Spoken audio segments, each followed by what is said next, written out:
الحمد لله وحده والصلاة والسلام على من لا نبي بعده أما بعد فأعوذ بالله من الشيطان الرجيم بسم الله الرحمن الرحيم سبحان الذي أسرى بعبده ليلا من المسجد الحرام إلى المسجد الأقصى. یہ آیت سورہ بنی اسرائیل کی پہلی آیت ہے۔ اس میں سفر اسراء جو حضور علیہ الصلاۃ والسلام کے دو اسفار تھے، سفر معراج اور سفر اسراء، اس آیت میں سورہ بنی اسرائیل کی سفر اسراء کا ذکر ہے، اور اللہ تعالی اپنی طرف سے حضور علیہ الصلاۃ والسلام کا جو مرتبہ ہے، عظمت ہے، جو حضور علیہ الصلاۃ والسلام کا عظیم الشان معجزہ ہے، اللہ تعالی یوں ارشاد فرماتا ہے: سبحان الذی اسری بعبدہ، پاک ہے سبحان، یہ جو لفظ ہے یہ تقدیس اور تنزیہ کے لیے آتا ہے۔ سبحان الذی اسری، پاک ہے ہر نقص سے، ہر عیب سے، ہر ضعف سے، اللہ تعالی پاک ہے۔ الذی اسری بعبدہ لیلا من المسجد الحرام الی المسجد الاقصی، جو لے گیا حضور علیہ الصلاۃ والسلام کو راتوں رات مسجد حرام سے مسجد اقصی تک۔ الذی بارکنا حولہ، وہ مسجد اقصی بیت المقدس جس کے ارد گرد اللہ تعالیٰ نے برکتیں رکھی ہیں، لنریہ من آیاتنا، تاکہ اسے اپنی آیات نشانیاں دکھائے،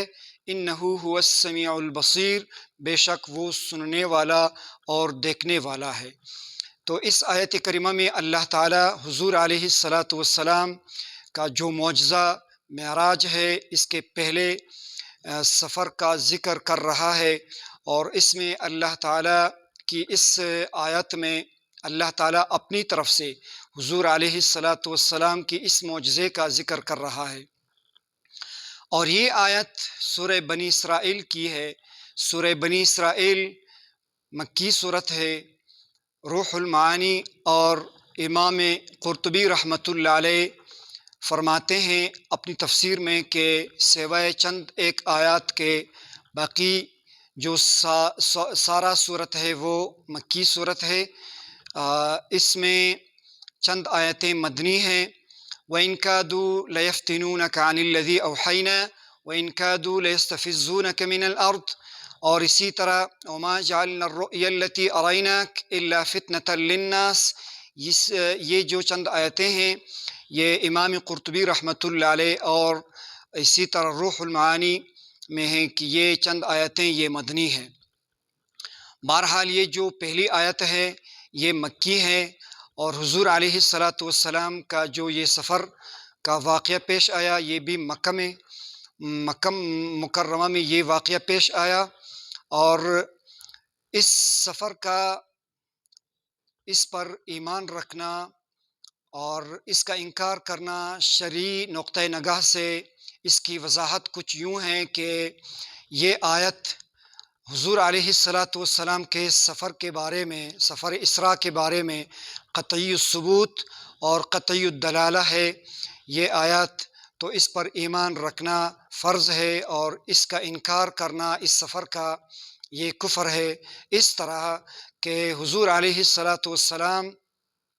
بیداری کے حالت میں مسجد حرام سے بیت المقدس گیا، رات کے ایک حصے میں بیداری کے عالم میں، اس پر یوں ایمان رکھنا فرض ہے، اور اس کا انکار کرنا کہ یہ خواب تھا یا حضور علیہ الصلاۃ والسلام نے بیداری کے عالم میں یہ سفر نہیں کیا، کیونکہ یہ قطعی الدلالہ اور قطعی الثبوت ہے، تو اس کا انکار کفر ہے۔ اور اس سفر کا جو دوسرا حصہ ہے وہ سفر معراج کہلاتا ہے، وہ بیت المقدس سے پھر سدرۃ المنتہا تک، اس کا جو دوسرا حصہ ہے وہ سورۃ النجم میں ہے۔ سورۃ النجم کے 6 آیات میں اس کا ذکر ہے۔ وَلَقَدْ رَآهُ نَزْلَةً أُخْرَى عِنْدَ سِدْرَةِ الْمُنْتَهَى عِنْدَهَا جَنَّةُ الْمَأْوَى، اور جو 3 آیتیں ہیں اس کا ذکر ہے۔ وہ آیات وہ قطعی الدلالہ اور ظنی الثبوت ہے، تو ظنی الثبوت کی وجہ سے کہ ہے تو قطعی الدلالہ اور اس کا ثبوت جو ہے ضمنی طور پر ثابت ہے تو اس کا انکار کفر نہیں ہے، تاہم اس پر ایمان رکھنا واجب ہے اور واجب کا انکار کفر نہیں ہے۔ اور یہ جو آیت ہے سبحان الذی اسریٰ بعبدہ، اس میں سفر اسراء کا ذکر ہے،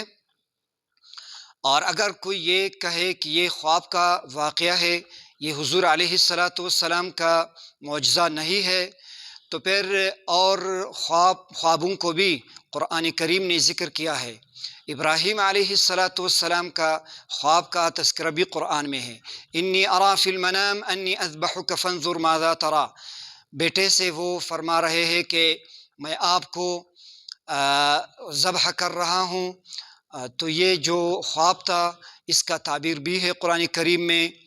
اور اگر یہ خواب ہوتا تو پھر اس کی تعبیر کیا ہے، اور اس کی تعبیر قرآن کریم میں کیوں بیان نہیں ہوئی ہے، اس کی تعبیر کہاں ہے، احادیث میں نہیں ہے، اور اسی طرح قرآن کریم میں اس کی تعبیر بیان نہیں ہے۔ اگر یہ خواب ہوتا تو اس کی تعبیر ہوتا۔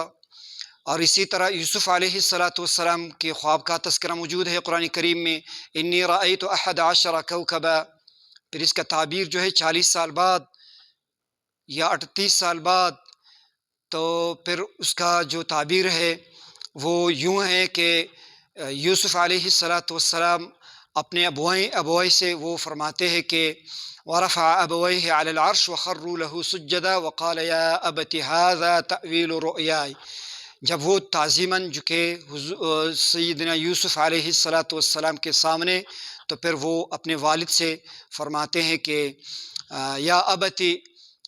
اے ابا، اے میرے والد بزرگوار محترم، کہ یہ ھذا تأویل رؤیائی، میرے خواب کی تعبیر یہ ہے۔ اور اسی طرح یوسف علیہ السلام کے ساتھ قیدی تھے، ان کا خواب کا تذکرہ بھی ہے قرآن میں، اور ان کی تعبیر بھی بیان ہوئی ہے۔ اور اسی طرح ملک ایک بادشاہ تھے یوسف علیہ السلام کے زمانہ میں، اس نے خواب دیکھا اور اس کی خواب کی تعبیر بھی ذکر ہے قرآن کریم میں بیان ہوئی ہے۔ اور اسی طرح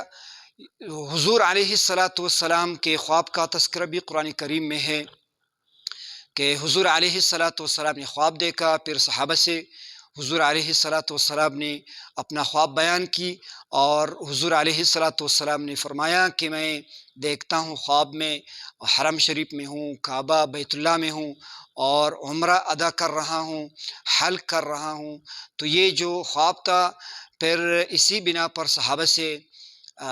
تیاری کرنے کے لیے کہا کہ ہم جاتے ہیں،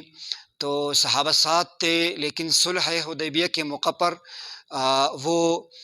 کفار جو تھے مکہ معظمہ کے، تو انہوں نے صحابہ اور حضور علیہ السلام کو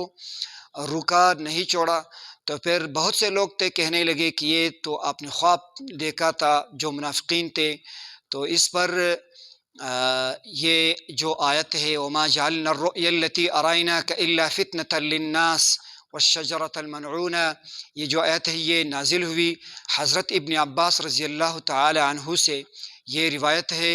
اور امام قرطبی رحمۃ اللہ علیہ نے قرطبی میں ذکر کیا ہے کہ اس پر یہ آیت اتری، وَمَا جَعَلْنَا الرُّؤْيَا الَّتِي أَرَيْنَاكَ إِلَّا فِتْنَةً، یہ حضور کے خواب کا تذکرہ ہے کہ آپ نے جو خواب دیکھا تھا إِلَّا فِتْنَةً لِلنَّاسِ، یہ لوگوں کے آزمائش کے لیے تھا۔ پھر حضور علیہ السلام کے خواب کو اللہ تعالیٰ نے سچا کیا، لَقَدْ صَدَقَ اللَّهُ رَسُولَهُ الرُّؤْيَا بِالْحَقِّ لَتَدْخُلُنَّ الْمَسْجِدَ الْحَرَامَ إِن شاء اللہ، سچا کیا اللہ تعالیٰ نے اپنے رسول کے خواب کو۔ تو اس کا ذکر ہے سورہ فتح کے اندر، اور حضور علیہ السلام کے سفر کا جو دوسرا حصہ ہے وہ سورۃ النجم میں ہے۔ اللہ تعالیٰ کا ارشاد ہے وَلَقَدْ رَآهُ نَزْلَةً أُخْرَى، یہ جبریل امین علیہ السلام کے دیکھنے کا واقعہ ہے کہ سب سے پہلے نبی علیہ السلام نے جبریل علیہ السلام کو زمین سے دیکھا، زمین پر سے دیکھا۔ جبریل امین آسمان کے کناروں میں تھے، ذو مرہ فاستویٰ، صاحب قوت ہے، اور فاستویٰ وہ پورا نظر آیا افق میں، وہو بالافق الاعلیٰ، وہ آسمان کے بالائی کناروں میں تھے۔ ثم دنا فتدلی، پھر نزدیک ہوئے، پھر قریب آیا اور نیچے اترا، کان قاب قوسین او ادنا، پھر وہ 2 کمان کے برابر یا اس سے بھی کم فاصلے پہ آیا۔ فاوحى الى عبده ما اوحى، پھر حضور علیہ الصلاۃ والسلام کو اللہ تعالیٰ کی طرف سے وحی لے کر آیا، حضور علیہ الصلاۃ والسلام کو اللہ تعالیٰ کا پیغام پہنچایا۔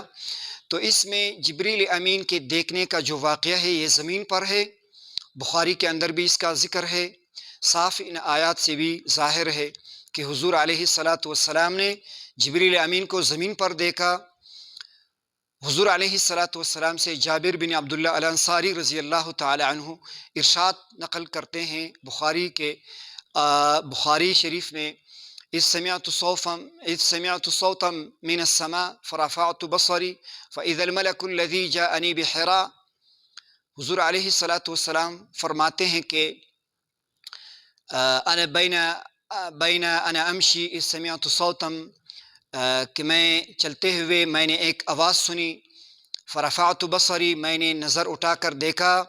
فاذا الملك الذي جاءني بحراء، کہ وہ فرشتہ جو غار حرا میں پہلی مرتبہ میں نے دیکھا تھا وہ اسے دیکھا، فرعبت منه، تو میں اس سے ڈر گیا، فرجعت، میں واپس لوٹا گھر، اور پھر فقلت زملونی زملونی فانزل اللہ تعالی یا ایھا المدثر، اس پر یہ آیت اتری، یہ صورت نازل ہوئی۔